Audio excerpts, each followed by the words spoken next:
Hello and welcome to the show. We are living in a time where female rappers dominate hip hop. Don't get me wrong, of course the fellas are still holding it down, but women are truly holding their own as MCs. Kash Doll is known for her Detroit flow, bars that empower women, her raw truth, and painfully candid stories about her past and the lessons learned.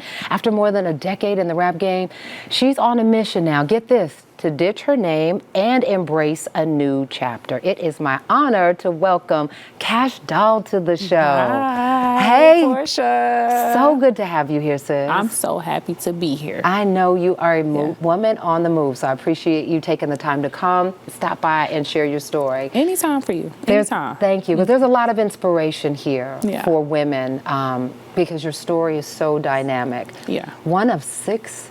Oh, yeah. The oldest of six. Yes, the oldest of six. Which really speaks to sort of the hustle and the grind just as a little girl. Talk about what that, how that shaped your early career. Oh, I mean, I'm a second mom by nature. Yeah. You know, being the oldest of six, and I'm a woman. You know, I had to make sure that everybody was up on time to go to school. I had to make sure. I would get in trouble if we got home and we left somebody. So I had to wait outside of school and make sure that all of the kids is together and we walk home together. Yeah. You know, I had to make sure we ate.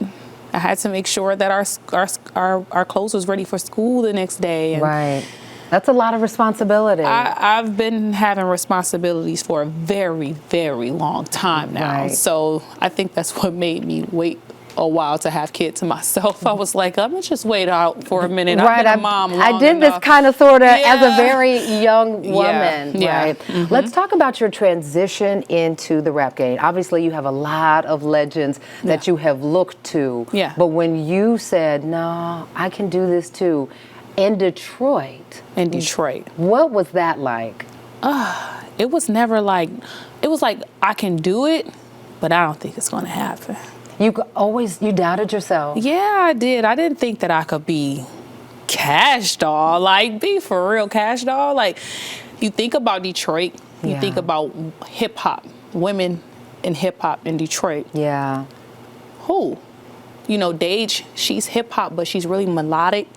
It's not like the, like the actual, and she got a swag, like tomboy swaggy. Yeah. You know, like we're talking about straight rap, girly girl. Right. The glam. All of like the things. Detroit. Yeah. We never had that. So what was the... Well, we had it.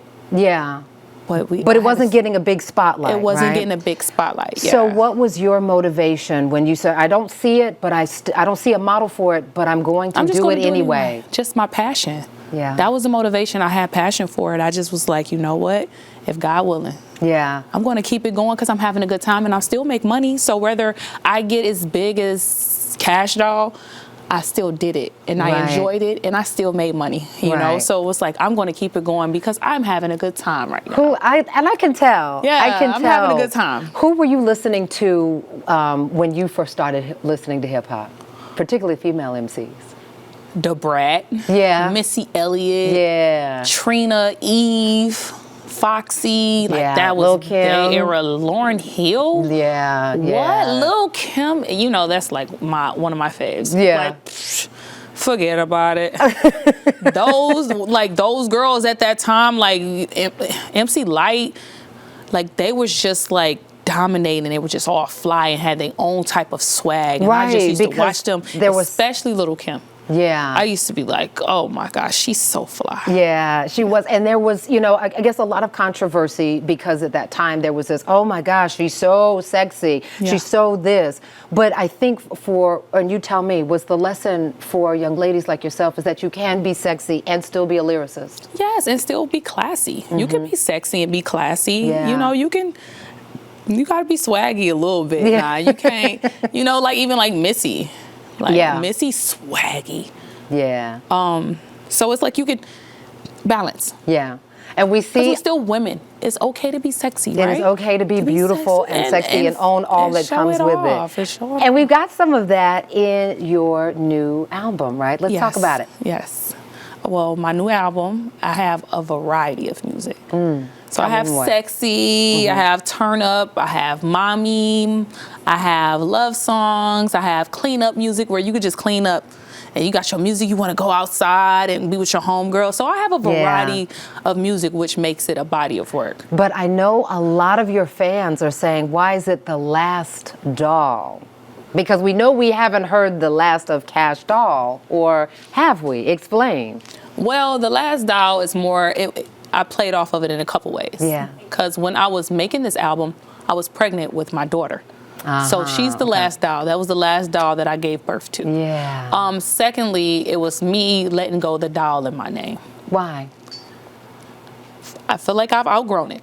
Okay. Yeah, I feel like I'm just in a point in my life, I don't want to be called a doll no more. I'm grown. I am a grown woman. And I think that's a really important concept to embrace, especially in the entertainment industry, right? Yeah. Because so many people will start to pigeonhole you or feel like this is your image, as if you don't get to grow and continue to thrive, and continue right? to thrive. You know, like some people act like you have to be the same for them to relate to you. And it's like, no, I've grown as a woman. I've had kids.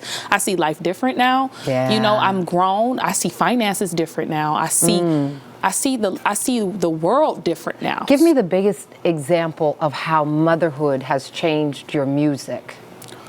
You know what? I think about me listening to my music in my car.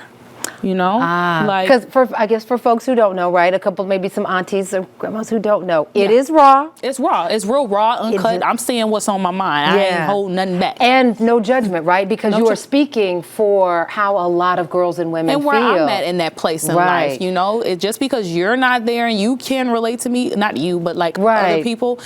It's like, it's cool, but it's people that can relate to me where I'm at in my life right now. Absolutely, and it is important to understand and embrace that. But now you say, maybe not with kids in the car. When kids is in the car, I don't want to feel bad listening to my music, like, oh my God, turning it down and me using profanity like that and saying certain words. Right. You know those certain words. I know the certain words. I know the music. We know. Listen, after the break, I want to talk about the conversation you will have. You have a son and a daughter, I have right? a son and a daughter. After the break, we're going to talk about the conversations that you have with your children. Not just about the music, though. This is a mother who has grown in so many ways. That conversation continues right after the break.